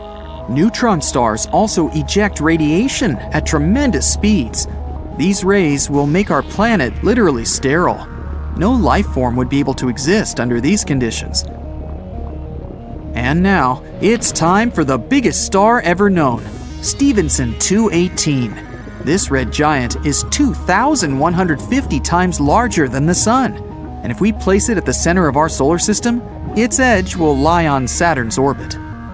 So Mercury, Venus, Earth, Mars, and Jupiter are already swallowed by the huge star. Saturn, Uranus, and Neptune are roasting like chestnuts on a fire and will soon evaporate. In fact, this could happen to our Sun as well. The older it gets, the redder and bigger it becomes. It'll eventually run out of its fuel, hydrogen, and the Sun will start to burn heavier elements in its core. This will cause it to expand. Then we'll see more beautiful sunsets and sunrises, but the temperature will become too high. In theory, the Sun will get so big that it'll swallow the Earth, and then it'll explode in a supernova, leaving nothing of our entire solar system behind. Shiny! It was September 2nd, 1859. People all over Europe and North America woke up at night, confused and still tired. They were sure it was already morning. It was so bright outside. But when they looked out of their windows, they discovered it wasn't sunlight. The skies were lit by countless intense auroras, red, green, and purple. They were so brilliant, one could read a book as easily as in the afternoon. Auroras appeared even in the regions where they had never been witnessed before, like Cuba, the Bahamas, Jamaica, and Hawaii. Cool visual effects weren't the only thing that both mesmerized and horrified people. The most high-tech stuff at that time, telegraph wires, shorted out throughout Europe and the US. Sparks were flying from equipment, and many human operators got electric shocks. Papers and telegraph offices burst into flames. All the machines were immediately disconnected from their batteries, and still, they mysteriously kept sending broken messages. Fires, ignited by short circuits, spread over large areas. Colorful lights kept dancing overhead. All this caused panic and total confusion.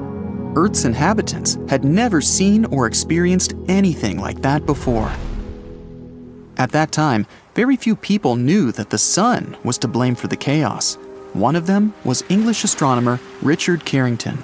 At about 11 a.m. on September 1st, the man was standing by a telescope in his private observatory.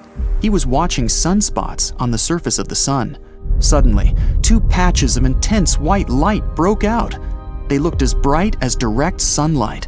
At that moment, the astronomer didn't know what a terrible commotion these flares would cause. Later, it became clear that the sun had produced an epic geomagnetic storm and unleashed it at our planet's protective layer. Wave after wave of charged particles slammed into Earth's atmosphere. The planet's magnetic field wasn't powerful enough to stop them. It gave way, and the storm hit Earth, causing havoc. The phenomenon got the name of the Carrington event. So far, it's been the worst solar storm ever recorded. Good thing it happened when people didn't have advanced technologies and weren't that vulnerable to the sun's geomagnetic fury. The 1859 solar storm was 3 times more powerful than the one that happened on March 13, 1989. 3 days before it began, astronomers watched a massive eruption on the sun's surface. Within a couple of minutes, a billion-ton cloud of gas was hurled away from the star. It rushed straight toward our planet at a speed of millions of miles per hour. On Monday the 12th, the huge mass of solar plasma reached Earth's magnetic field. This storm was so fierce, it lit spectacular auroras and created underground electric currents beneath North America. These currents must have found some weaknesses in the power grid of Quebec, Canada. In less than 3 minutes, the entire city lost power.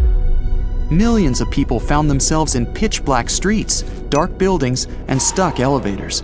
They woke up in freezing cold homes, unable to cook breakfast. The following 12-hour blackout closed businesses, airports, and schools. The Montreal Metro was also shut. In the US, hundreds of power grids started to have problems minutes after the storm hit Earth's surface. Luckily, none of these issues led to a blackout.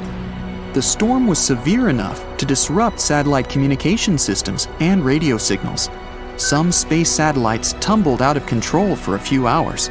Lots of them had mysterious problems that went away as soon as the storm began to subside.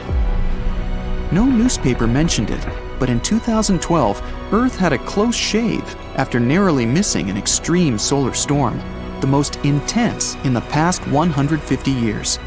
On July 23rd, astronomers at Space Weather Prediction Center in Colorado spotted 2 clouds of energetic particles. They erupted from the sun's surface and barreled into space. Just 19 hours later, these clouds zoomed past the spot our planet had just left. If the solar eruption had happened several days earlier, Earth would have ended up in the line of fire. So, what if a solar storm as powerful as the iconic Carrington event happened nowadays? How much more harm would it cause? Would our life get back on track after such a disaster? Before you learn the answers to these questions, let's figure out what a solar storm is. The sun is a gigantic, constantly changing ball of molten gases. Every once in a while, it spews out bursts of energy, solar flares. They often go hand in hand with something called coronal mass ejections. Those are giant bubbles of ionized gas that can speed up to more than 600 miles per second. The most powerful volcanic eruptions pale in comparison with solar flares that release 10 million times more energy. Within a few minutes, one solar flare can give out billions of tons of charged particles. Solar flares are also insanely hot, with the temperatures reaching several million degrees Fahrenheit. Astronomers believe that such bursts of solar radiation happen when the sun's magnetic field gets twisted in some regions. At one moment, all the pent-up energy is released. The star sends out light and particles, mostly electrons and protons. Most solar flares last for minutes, but some continue for hours. Scientists classify solar flares depending on how brightly they shine in X-rays. You aren't likely to notice the tiniest flares if you don't have special equipment. Medium solar flares lead to fleeting radio blackouts at the poles, but nothing too serious. It's X-class flares people should worry about. They cause the strongest and longest-lasting solar storms. When people think about danger coming from space, most of them imagine an approaching asteroid, like the one that wiped out the dinosaurs. But apparently, we should be much more worried about our good old sun. A super strong solar storm heading toward Earth won't happen at once. First, there will be high-energy sunlight, mostly ultraviolet rays and X-rays. They will ionize our planet's upper atmosphere and mess up radio communication. After that, a radiation storm will hit Earth. And finally, several days later, a colossal cloud of charged solar particles will reach our atmosphere. The particles will interact with the planet's magnetic field and wreak havoc all over the world. If an intense solar storm happened these days, it would start by disrupting GPS and knocking out satellites. If any astronauts were spacewalking at that moment, they would have a mere minutes after the first flash of light to find shelter. Their spacecraft would likely be properly shielded and safe enough. The main challenge would be to get inside in time. After that, the storm will proceed to interfere with satellite communications. That's why tons of your daily activities, from calling your friends to paying with your credit card, would be at risk. But one of the worst consequences would be connected with power grids. Power surges caused by the particles coming from the sun would damage giant transformers. Those take ages to replace, especially if hundreds or even thousands get wrecked. In some places, a failure of one power grid would make others collapse as well, creating a domino-like reaction. Picture living without electricity for a day, a month, a year. No light, no computers, no phones, water supply systems out of order, no food in supermarkets. Plus, without electricity, it would be next to impossible to reboot the already failed power grids. A powerful solar storm would cost people $1 trillion to $2 trillion, and that's just during the first year after it happens. It would take the world another 4 to 10 years to recover. The damage to all kinds of satellites alone would reach $70 billion. Under majestic auroras, people would have to get used to a new, dramatically different lifestyle. No doubt, we'd have some kind of warning. Modern equipment all over the world and in space doesn't stop watching the sun even for a second. Once a bad solar storm happens, people would have some time to prepare, between several hours and a couple of days. And if transformers are taken offline in time, the consequences won't be so dramatic. Now, the following news might sound scary. There are also super flares. In comparison to them, our sun's bursts of radiation are small potatoes. Super flares mostly occur in young and active stars. In 2016, astronomers saw such a phenomenon. A star 1,500 light-years away from Earth produced a flare that was 10 billion times more powerful than any of those that burst from our sun.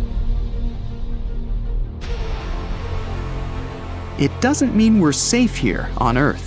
Even our middle-aged sun knows how to produce super flares, but while young stars can have them once a week or even more often, for the sun, it's once in a few thousand years. And still, if people don't figure out how to protect the planet, just one super flare can shred our ozone layer and wipe out life on Earth. For thousands of years, people knew only about the planets Mercury, Venus, Mars, Jupiter, and Saturn, which they could see using simple telescopes, or even by the naked eye if conditions were good. But in the late 18th century, a famous astronomer named Sir William Herschel discovered a new planet that was icy blue in color. At first, people thought it was a star, but later they realized it was a planet. Today, we know it as Uranus, a planet that's more than 19 times farther away from the Sun than Earth. It's so far away that it takes Uranus 84 years to complete one trip around the Sun. This astronomer also discovered many other interesting things in space, like double stars and nebulae. In the mid-1800s, scientists noticed something pulled Uranus and strangely tugged its orbit. They thought there must be another planet out there, and they used math to predict where it would be.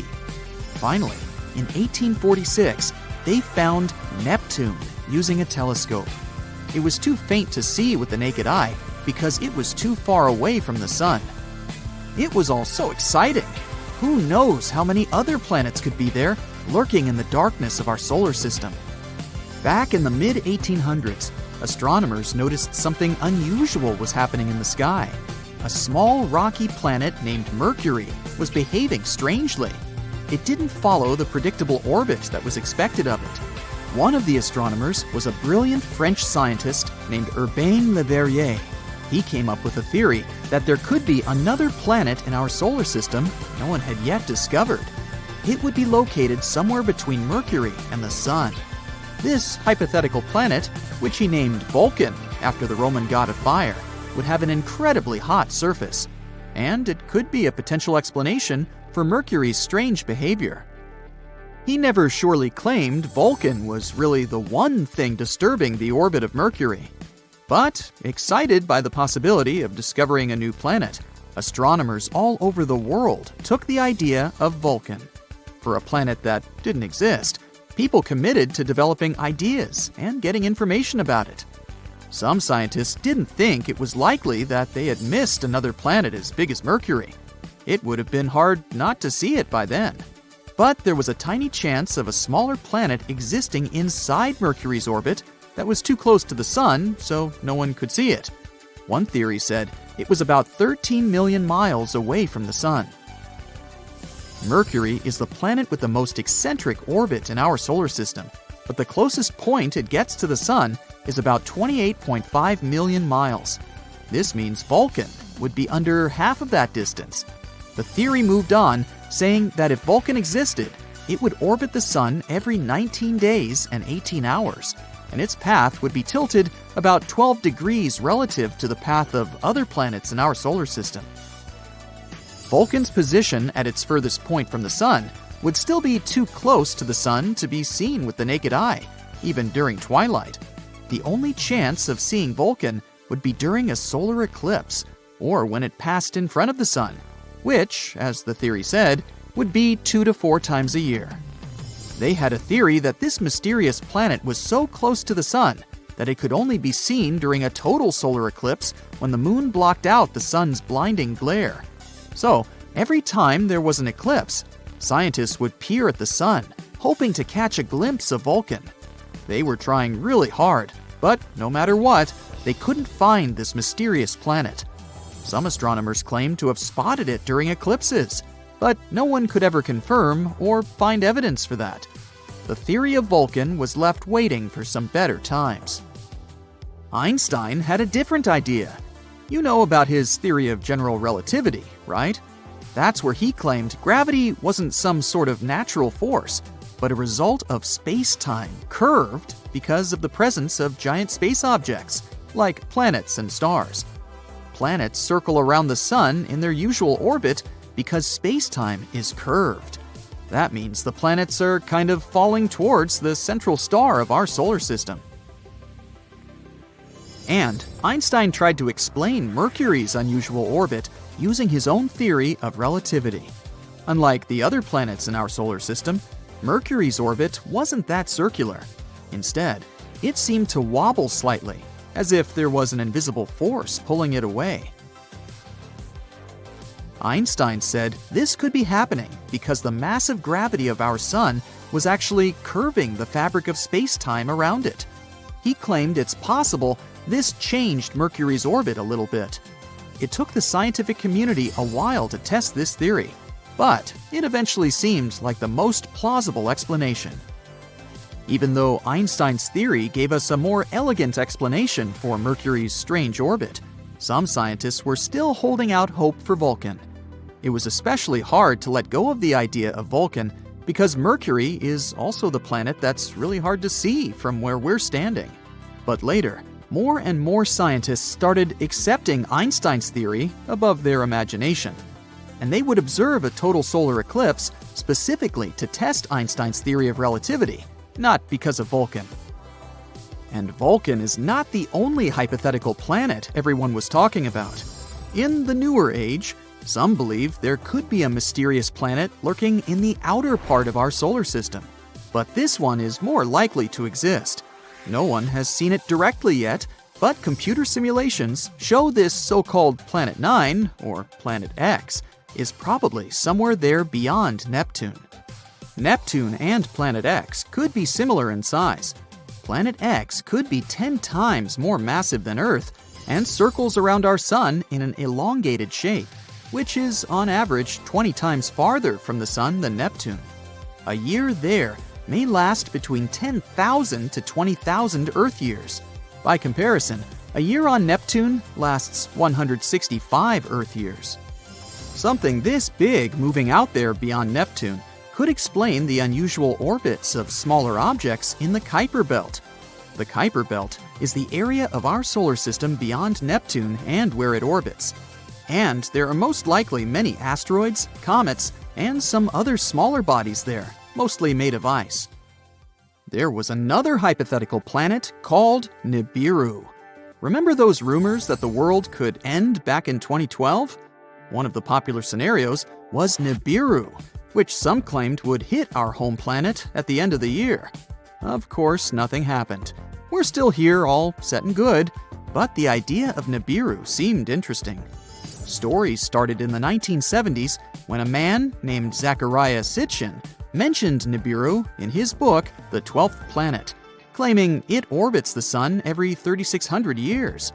But there's no chance a planet with such an eccentric orbit wouldn't disrupt other planets in our solar system with its gravity. And if it was really coming that close to Earth in 2012, we were supposed to be able to see it with the naked eye. Some simple calculations showed Nibiru would have been nearly as bright as Mars at its dimmest and brighter than the faintest stars you see from a city. Oh well, maybe we'll have more luck in the next 3,500 and something years. In 2011, a comet named Elenin appeared that many people thought could be Nibiru. But when you're looking at comets and planets through a telescope, you see they appear differently. A comet has a coma, which is a gas atmosphere, together with a tail, something a planet doesn't have. Plus, this comet didn't slam into the Earth. It came too close to our Sun and fell apart. The leftover pieces will continue moving on their way to the outer solar system for the next 12,000 years. The only life that we are certain about so far in the entire universe is on planet Earth. Whether that life is intelligent is, let's say, arguable. But anyway, it's not surprising that we're tirelessly searching for life on other planets. So far, they've discovered more than 4,000 of them. But what's even cooler, NASA has compiled a new list of 24 planets that aren't just Earth-like, they're better. The conditions on them are so good that they're more comfortable than on our planet. So let's examine some of them.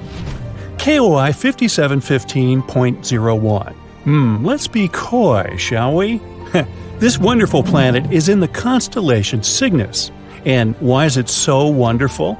Well, our Sun is a yellow dwarf. And sorry, Sun, even though you're not bad at supporting life, there are some stars that can do it better. Nothing personal.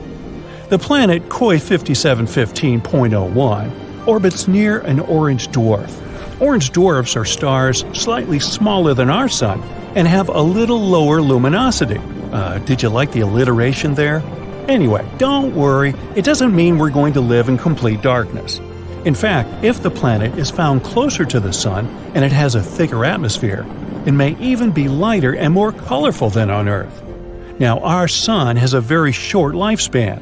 Right now, it has 7 to 8 billion years left to live, a little longer than Earth's age.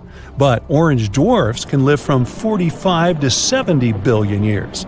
This is great not only because we'll be able to hang out on this planet longer, but also because the planets around these stars have more time to form life.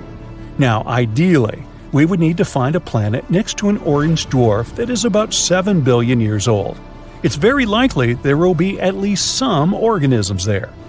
KOI 5715.01 is about 5.5 billion years old. Yeah, it may not seem mature enough, but that's okay, neither do I. Our Earth is a billion years younger, and that didn't stop us. The planet is quite close to its star and is in a habitable zone. 1 year there lasts 190 days. Imagine going to elementary school and already getting a driver's license. It's almost 2 times larger than the Earth. The average temperature there is 52 degrees Fahrenheit, which is slightly less than ours, 57. but it mostly feels warmer there because strong gravity helps it hold on to heat in the atmosphere longer. It's a little too far away though, like 3,000 light-years from Earth, which is about 18 quadrillion miles. Yep, better bring a really big lunch with you. KOI 3010.01. This planet is found next to the star KOI 2010. This planet sounds like a very pleasant world. The average temperature on this planet is 67 degrees, so a little warmer than ours. But that's a good thing. Scientists believe that on a perfect planet, the temperature should be just about 10 degrees hotter than on Earth. The more heat there is on the planet, the more comfortable it is to live there. Also, the higher chances of developing life. The radius of this planet is nearly 1.5 times larger than Earth. There's some atmosphere, although we're not yet sure about its composition, but it's probably like the Earth's. Scientists think that we'll find an ocean there, and it can cover up to 60% of the surface, which is also cool.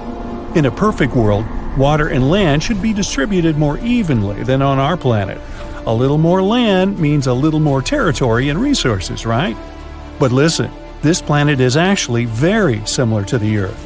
The semblance is so striking that scientists believe we have an 84% chance to find life there. Of course, not necessarily an intelligent life, but at least some animals. Wouldn't that be cool? Now, what do you think they could look like? Very Earth-like planet, but with stronger gravity. Well, if someone lives there, they're probably big but have a small height and strong little legs. Sounds adorable and scary. But we won't be able to find out the truth anytime soon. So far, for us, these planets are microscopic dots in space. We only have some dry, boring data about them and don't even know what they look like. We'll have to wait until we can find a way to get closer to these planets. Kepler 186f. This is also one of the best candidates for having life. This rather cute planet was nicknamed the Earth's cousin because it does have a strong resemblance. Anyway, these two planets are like sisters, not twins. Kepler 186f rotates near a red dwarf. Red dwarfs are stars even dimmer and smaller than orange dwarfs. Yeah, they'll also live for a very, very long time, but their luminosity is also quite low. However, Kepler 186f is closer to its star than we're to our Sun, so it shouldn't be too dark there. Well, at least not night-like dark. The sky on this planet is sure to be an unusual shade of red, like sunsets on Earth. What do you think? Would you like to live on a planet with an eternal sunset? The size of this planet is about the same as Earth. Not bad, not perfect. Why so? Because the coolest planets are those that are bigger than Earth and have stronger gravity. Now you'll probably say, but wouldn't it be harder to walk there and even harder to get out of bed on Monday? Of course. But on the other hand, this planet will pull the atmosphere better. The atmosphere will be thicker and denser. This means more protection from the scary space stuff, more oxygen, and more heat. Not to mention the fact that the bigger planets have more space to settle. Awesome, right? But of course, the Earth's size is also an excellent choice. Another cool fact is that the tilt of Kepler 186f is about the same as ours. It means that there should be stable seasons and a normal day-night cycle. Do you know how important the tilt of the planet is? Let's look at Mars. Mars is also, in fact, found in the habitable zone of our Sun. But its tilt is very unstable, and as a result, the entire ocean that could have been on it once now completely dried up. Today, it's just a red desert, and there's no life there. At least not as far as we know, but you see how important these tiny details are? This planet is also quite far away from us, 490 light-years. That's about 3 quadrillion miles. So yeah, we're just going to keep waiting for intergalactic travel. Kepler 62e and 62f. These planets were called the most Earth-like before we discovered Kepler 186f. They're very comparable to our home. Kepler 62e is about 1.5 times larger than Earth, and Kepler 62f is just slightly smaller than that. They're located in the constellation Lyra, which is about 1,200 light-years away from us. They both also orbit a red dwarf. 1 year on Kepler 62e lasts about 122 days, even less than on that first planet we talked about. Scientists believe that both 62e and 62f are sort of water worlds, warm places mostly, or even completely covered with water. If there is land there, it's probably just some islands. A world consisting entirely of islands. A fantasy dream for some, think Hawaii, and a nightmare for others, think Megalodon. But if you're a fan of ancient marine animals, just imagine how gigantic they could be there. Still, there are many things we don't know about this planet. Does it have a surface? What about its composition, density? One day, maybe we'll be able to answer these questions. And so, that's it for the super-Earths. Of course, the original list is much longer, and you can go check it out on the internet. Now, the best thing about all this is that these are planets that are better than the Earth. But we also know thousands of other exoplanets that are just close enough to ours. And the odds are, a few of them have at least some form of life. But they're very, very far away, so we have no way to check it out right now. Perhaps, down the road, we'll find some cool creatures on many of them. Our universe is full of both amazing and terrifying things. You already know about quasars, black holes, dark matter, and so on. But how about the horrors of space that you haven't even heard of? Would you like to visit the most bizarre worlds in the universe? And it's not me who made this list, but NASA themselves. Welcome to the Galaxy of Horrors, NASA's awesome Halloween collection. Please join me on a journey to some planets and tell me which ones you would consider the most horrible. Buckle up! Our first destination is a gas giant called TRES 2b. It's located 750 light-years away from us. If we used a regular spaceship, it would take us about 10 million years to get there. TRES 2b orbits a yellow dwarf, a star similar to our Sun. It also weighs about 1.5 times more than Jupiter. So, what's so special about it? Well, if you're afraid of the dark, you definitely don't want to visit this place. It's the planet of eternal night, the darkest one of all the planets known to us. But it's not that far from its star, so why is that? The thing is, the surface of TRES 2b reflects light even worse than coal does. Because of this, it seems that there's no light at all. If you were flying across the surface of this planet, it would be like walking with a blindfold on your eyes. Oh wait, actually there is some light. An eerie deep red glow surrounds the surface of the planet. This glow is created by the burning atmosphere, which makes TRES 2b a scorching planet. The air there is even hotter than lava. Oh, but if you think that was bad, let me show you the next place of our horror journey. NASA wasn't beating about the bush while nicknaming this one. Now, we're not just talking about one planet, but 3 at once. They're also located quite far away, 2,300 light-years from the Sun. We would have reached them by ship in about 35 million years. All the planets are in the constellation Virgo, and each is extremely light, much lighter than the Earth. These 3 exoplanets are called Poltergeist, Dragger, and Phobator. Cool names, huh? It's because each of these planets is about to become a ghost soon. The thing is, they don't revolve around a star, but around a pulsar.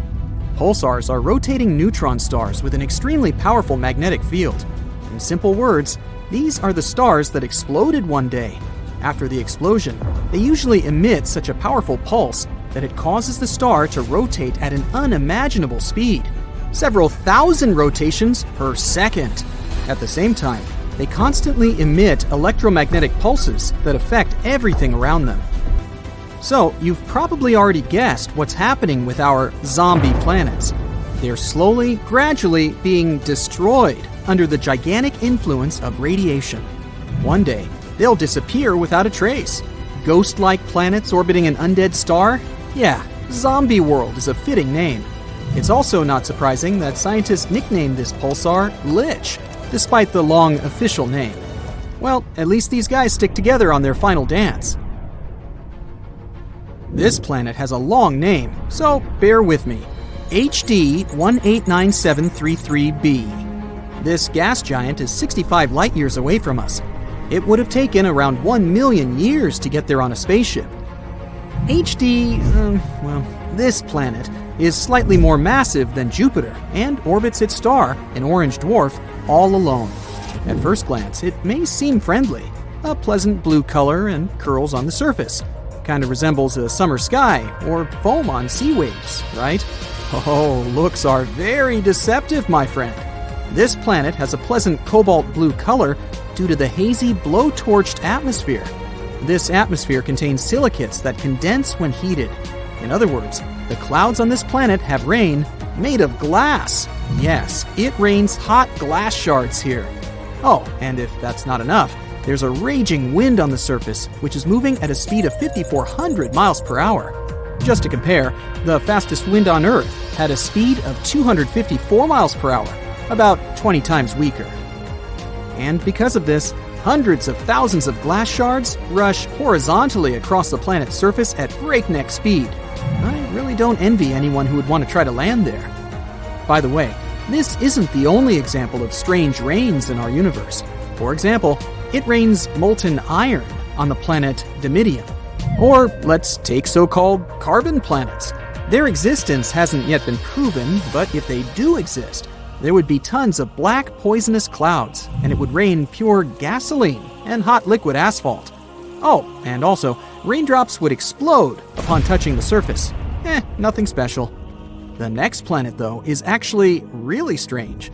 It didn't just revolve around its star, it lived inside the star. This cosmic miracle is called Koi 55b, or Kepler 70b. This planet is very far away from us, 4,000 light years. It would take about 70 million years on a spaceship. It's twice as light as Earth and fully rotates around its star in just a couple of hours. A long time ago, it was an ordinary Earth-like planet about the size of Jupiter. It was peacefully and calmly orbiting its red dwarf star, Koi 55. But everything changed about 700 million years ago. Perhaps you've heard that in a couple billion years, our sun will begin to expand into a huge star, absorbing everything in its path. Well, this is the fate of red dwarfs. Sooner or later, they increase, turning into incredibly hot blue giants. The same thing happened with Koi 55. This star began to increase in size and heat up in temperature, gradually turning into a blue-white giant. It was ready to devour its nearest planets. But Koi 55b didn't care about it. When the star reached it, this planet just settled inside. And moreover, after some time, it left its star, simply returning to the new orbit. How was that even possible? Life inside its star turned Koi 55b into a red-hot round stone. It's one of the hottest planets we've discovered so far. The temperature on it reaches 12,000 degrees Fahrenheit. It's hotter than the sun, which is, let me remind you, an actual star. And for some reason, it's still alive and lives as if nothing happened. Unfortunately, sooner or later, the planet will disappear anyway. It's slowly evaporating itself due to the incandescent atmosphere. But still, it somehow managed to survive the journey through the star, which isn't typical for regular planets, to put it mildly. I envy this willpower. However, not all planets are so lucky. Some are gradually being destroyed by their stars, and there is even an entire system among them. This last planet is a sad loner. It's located 870 light-years away from us. The journey by ship to it would take about 25 million years. This planet is about 1.5 times more massive than Jupiter. This is a very sad, dark planet. A doomed gas giant, which is very similar to hot Jupiter, orbits its star all alone. At the same time, it's located so close to its star that its orbital period takes just 1 day. Of course, because of this proximity, the star gradually absorbs WASP-12b. The scorching heat of the star is slowly destroying and devouring the planet's atmosphere. The planet has only around 10 million years left. But what's more interesting, because of this stretching, WASP-12b acquired the shape of an egg. It doesn't even resemble an actual planet anymore. It's also very hot. The surface temperature of the gas giant reaches 4,000 degrees Fahrenheit. Also, a spectrograph of cosmic origin, or COS for short, found that the planet exchanges matter with its star. They're located so close that they give each other part of their chemical elements. This is a common phenomenon in closely spaced binary star systems, but this is the first time scientists have seen this in a star-planet relationship. What a unique system. To be honest, if I was guaranteed complete security, I'd be excited to visit at least some of them. What about you? Please let me know in the comments. We've been focusing on trying to find life on Mars so much, while there is this gem waiting to be explored. This planet is the 6th farthest from the Sun and the 2nd largest in the solar system. You'll find it right behind Jupiter. I'm talking about Saturn, or as they sometimes call it, the jewel of the solar system. It's so different from our planet. First of all, you wouldn't be able to stand there. While Earth consists of rock and other tough stuff, this planet is like a giant ball, mostly made of gases. If you found a swimming pool huge enough to fit Saturn, you could see the planet floating in the water. No wonder, Saturn is the least dense planet in the solar system. It also contains a lot of helium. You know, the gas you put in balloons to make them hover in the air. Saturn is a very windy planet. Winds there are more than 4 times stronger than the ones we have on Earth. A day over there lasts 10 hours and 14 minutes because Saturn spins on its axis pretty fast. But the planet takes its time while going around the Sun. A year there equals 29 Earth years. Saturn's radius is more than 36,000 miles. It means the gas giant is 9 times wider than our planet. If Earth was the size of a nickel, Saturn would be as big as a volleyball. Even though some of our planets in our solar system also have rings, Saturn's are the most spectacular ones. You can even see its rings from Earth. And no, you don't have to be a scientist with insanely expensive equipment. All you need is a small telescope. Saturn's rings are not firm. They are made of pieces of dust, rock, and ice. Some of them are as small as grains of sand, and some as big as a house or even a mountain. These are actually bits of asteroids, comets, and shattered moons that fell apart before reaching Saturn. They could be torn into pieces by the planet's powerful gravitational pull.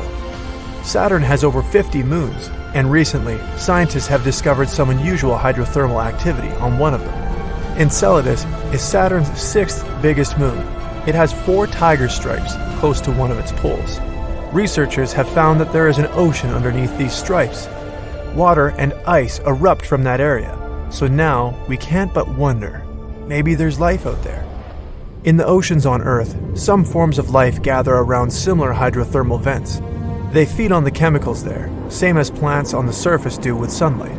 And not only that, some of the oldest microbial life on our planet feed on the same energy as the one produced beneath the ocean's surface on Enceladus. It could potentially mean there's life developing there right now. Of course, it takes millions and millions of years for even the simplest organisms to appear. But hopefully, scientists will need less time to find more complex forms of life. There are millions of exoplanets out there in space, and scientists have been searching for those that could be potentially habitable. Exoplanets are planets orbiting a star outside of our solar system. Dwarf stars are similar, less luminous than the Sun. They sometimes live for more than 10 billion years. That's enough time for a living organism to develop and evolve into a more complex form. Life might appear on the planets orbiting such dwarf stars, or, like with Saturn, on one of their moons. And here it is, Gliese 876b, that orbits the red dwarf star Gliese 876. This planet is mostly a mystery, but scientists assume this is a gas giant that has no solid surface. They believe its atmosphere doesn't have clouds, but there might be water in its liquid form on the planet's surface. Teegarden's B orbits a red dwarf that's around 12 light-years away from our solar system. The planet's mass is just a bit higher than that of Earth. Scientists think it may have a rocky surface. The planet needs around 5 days to complete its orbit. It means that 1 year on Teegarden's B is actually shorter than 1 week on Earth. Somewhere far, far away, there's another potentially habitable planet named Kepler 1638b. Okay, to be more precise, it's 3,000 light-years away from Earth in the constellation Cygnus. This planet is 4 times as heavy as Earth and twice as wide. It needs almost 260 days to complete 1 orbit around its star. The gravity on this planet is stronger than that on Earth. It wouldn't be an easy feat to jump on its surface. 1 more Kepler coming along. This time, it's Kepler 62e, a planet that's more than 1.5 times the size of Earth. Scientists believe this one has a warm, humid, and hospitable atmosphere with cloudy skies. There are 1,200 light-years between Earth and this planet. Kepler 62e needs 122 days to orbit its red dwarf star. Its neighbor, Kepler 62f, is another potentially habitable zone. It's a world around 40% bigger than Earth. Scientists think this planet might be covered in water. The oceans on our planet are full of interesting creatures and organisms of all sizes, so the chances are this planet also hides some intriguing living beings, or at least it has the potential to develop life. When we say habitable, it doesn't mean life definitely exists there. It just means there are conditions for some forms of life to develop. LHS 1140b is a planet located in one of the potentially habitable zones. Unlike its gas companions, it's solid and quite rocky. The planet's radius is 60% larger than that of Earth, and its mass is 7 times bigger. It's one of the densest planets found out there. Since the planet has a big mass, an atmosphere there must be rather thick. Plus, gravity on its surface is much stronger than here on Earth. That's why you would likely have problems just standing on that planet. Hello and greetings from TRAPPIST-1, an ultra-cool dwarf in the constellation Aquarius. It's around 39 light-years away from us. 7 Earth-sized rocky planets are orbiting in the star's habitable zone. All of them can potentially have some water on their surfaces. The temperature on these planets is more or less similar to that on Earth. On the Moon, gravity is only 16% of what we have on our home planet. That's why the astronauts could hardly control their movements when they visited our natural satellite. But when it comes to the gravity on TRAPPIST-1 planets, you would probably feel good and comfortable there. And Kepler, once again. This time it's Kepler 452b. It's a rocky planet 60% larger than Earth. Its parent star is similar to our Sun. This planet has actually spent around 6 billion years in the habitable zone, while Earth has been there for a mere 4.5 billion years. This planet needs 385 days to orbit Kepler 452. This star is around 20% brighter than our Sun, but has the same temperature. The whole system is very far from our little oasis. It would take you 28 million years to get there. And now, how about KOI 7711.01? It's another intriguing world 1,700 light-years away from us. This planet is only 30% bigger than Earth. It gets almost the same amount of heat as we receive from our Sun. Sometime in the future, people might start colonizing the galaxy. They would be looking for new planets to live on. Then we'd certainly have to make really long trips, and maybe one day we'd reach Proxima Centauri. It's a nearby star that has a couple of planets we could potentially inhabit, like Proxima Centauri b. It's around 4 light-years away from Earth, and it doesn't sound that far at first, but it actually is. It would take about 6,300 years to travel there, if we use the technologies that are available these days. It would mean many, many generations to make a trip like that, and it would take even longer to finally inhabit that new world. People would be born and raised on spaceships. They would live their lives there without ever seeing either Earth or the planet they're heading to. Instead of trees, mountains, and rivers, there would be only the dark nothingness of faraway galaxies spreading in front of them. They would never be able to wander unknown streets, breathe in the fresh air, feel the wind. The only place for them to travel to would be another part of the ship.